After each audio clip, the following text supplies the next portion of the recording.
show is about to begin. But before we do, I believe proper introductions are in order.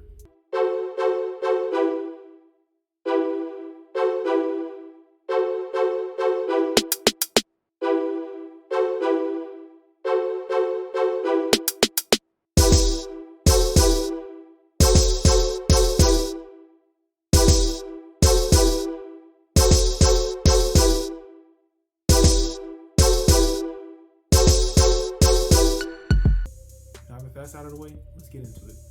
On this channel, I'll be primarily focused on Conqueror's Odyssey series with an emphasis on the dereliction of destiny to start things off. I'll be reading the book, giving lore and insight as we progress through it, and I'll also have a few mini-series planned just to expand on the overall universe of our Conqueror's Odyssey.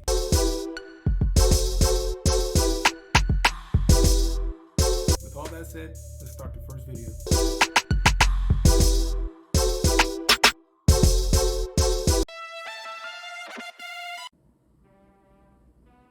A Conqueror's Odyssey, The Dereliction of Destiny. A tale by Corey D. Williams.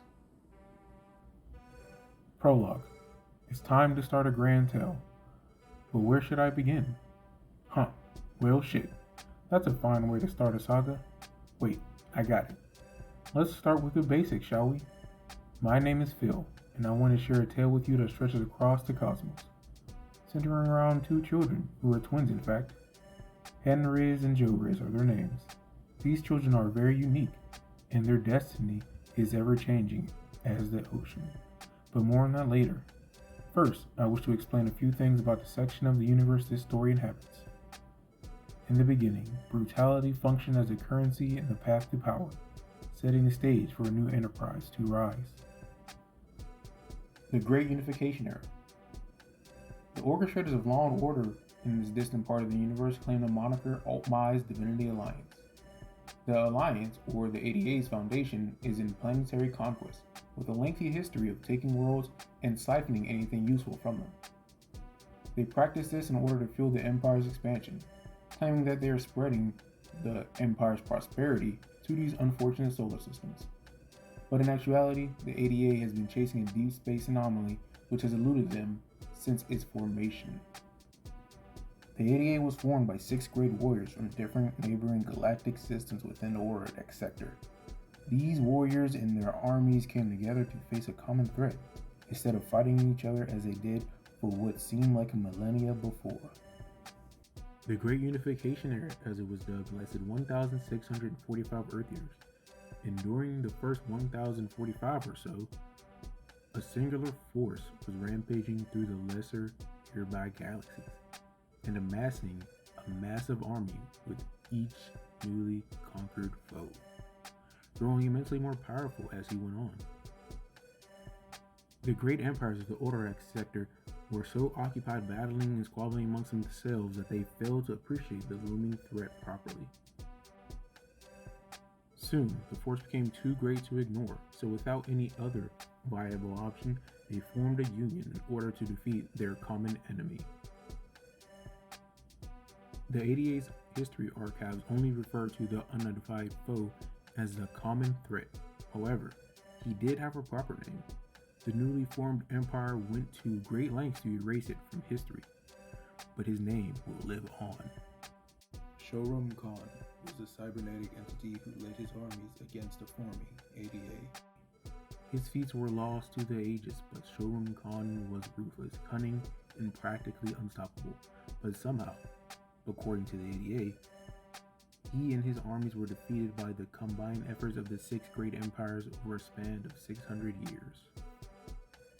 After the Great War, the 6 reigning leaders, Selray, leader of the Selranian Kingdom, Kras, leader of the Krasian Empire, Aoa, leader of the nomadic Aoan people, Lausula, leader of the Lausulian Dominion, Yovard, leader of the Yovardian Supremacy Horde, and Orsli, the leader of the Orlesian Nobility Constellation, decided to remain a unified group for 2 major reasons.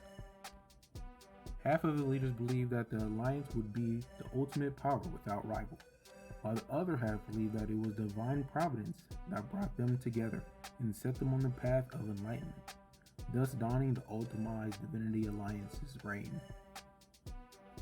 I want to touch on one thing before we continue with the story. Shomron Khan's origins were completely and blatantly ignored by the Empire. If they weren't busy doing murder spree, they could have easily seen him coming and seen where he came from exactly. But they were too busy trying to, massacre each other and shit. Now let's get back into the story. Upon the formation of the Permanent Alliance, a strange deep space anomaly was discovered. The strange blue light appeared just out of the 88's scannable range. The where, how, and whys enthralled the leaders of the newly formed empire.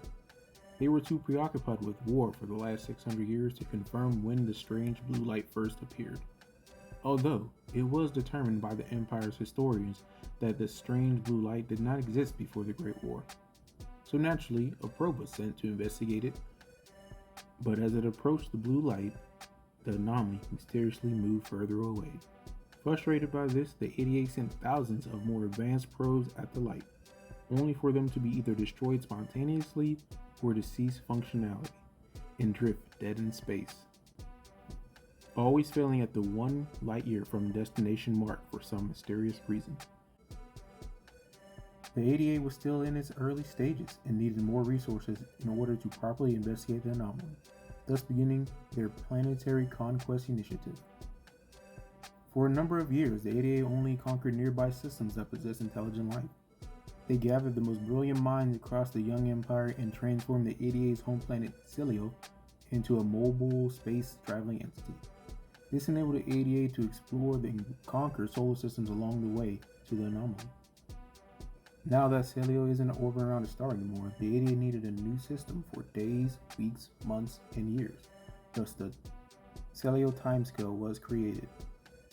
Simply put, 1 day is 25 hours, 10 days in a week, 4 weeks in a month, and 10 months in a year.